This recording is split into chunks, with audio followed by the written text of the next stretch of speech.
গাজায় হামাস নিরস্ত্রীকরণ ও মানবিক সহায়তার জন্য দুটি আলাদা কার্যনির্বাহী দল গঠনে সম্মত হয়েছে ইসরায়েল। সোমবার জেরুজালেমে প্রেসিডেন্ট ট্রাম্পের বিশেষ দূত জ্যারেড কুশনার ও বোর্ড অব পিস এর প্রতিনিধি দলের সাথে বৈঠকের পর এই সম্মতি দেন ইসরায়েলের প্রধানমন্ত্রী বেঞ্জামিন নেতানিয়াহু।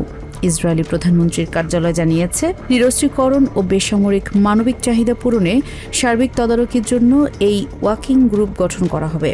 তেল আবিবের দাবি, গাজার পুনর্গঠন শুরু করার আগেই নিরস্ত্রীকরণ প্রক্রিয়া দ্রুত সম্পন্ন করার বিষয়ে দুই পক্ষই একমত হয়েছে। গাজা শান্তি পরিকল্পনা এগিয়ে নিতে সোমবার ইসরায়েলি প্রধানমন্ত্রী বেঞ্জামিন নেতানিয়াহুর সাথে দীর্ঘ বৈঠকে বসেন জ্যারেড কুশনার, বোর্ড অব পিসের মহাপরিচালক নিকোলাই ম্লাদেনভ এবং বোর্ড সদস্য টনি ব্লেয়ার। এর আগে রবিবার ইজিপ্টের কায়রোতে কুশনারের সাথে আলোচনায় অংশ নেন হামাস প্রধান খলিল আল হাইয়ার নেতৃত্বে একটি প্রতিনিধি দল। হামাসের দাবি, বোর্ড অব পিস ঘোষিত শান্তি পরিকল্পনার রোডম্যাপ মেনে নেওয়ার প্রকাশ্য প্রতিশ্রুতি দিতে হবে নেতানিয়াহুকে। যদিও ওই বৈঠকে হামাসকে আশ্বস্ত করা হয় নেতানিয়াহু প্রকাশ্যে যাই বলুক, শান্তি পরিকল্পনা এগিয়ে যাবে।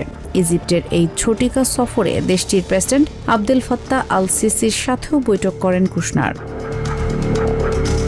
2 সপ্তাহ আগে গাজা শান্তি পরিকল্পনার দ্বিতীয় ধাপ এগিয়ে নিতে 15 দফার রোডম্যাপ ঘোষণা করে বোর্ড অব পিস, যেখানে বোর্ডের অধীনস্থ গাজার স্বাধীন কমিটি এনজিএজির কাছেই পর্যায়ক্রমে হামাসের অস্ত্র সমর্পণের কথা বলা হয়। বিপরীতে যুদ্ধবিরতি চুক্তি অনুযায়ী গাজা থেকে ইসরায়েলি সেনা প্রত্যাহারের প্রস্তাব করা হয়। হামাস এই রোডম্যাপ গ্রহণ করলেও মন্ত্রিসভার বৈঠকে তা সরাসরি প্রত্যাখ্যানের ঘোষণা দেন ইসরায়েলি প্রধানমন্ত্রী। মূলত আগামী অক্টোবরের ইসরায়েলের জাতীয় নির্বাচনের আগে গাজা থেকে সেনা প্রত্যাহারকে নেতানিয়াহুর ব্যর্থতা হিসেবেই দেখাতে চাইছেন বিরোধী রাজনীতিকরা। Reshma Ahmed, TBN24 news desk.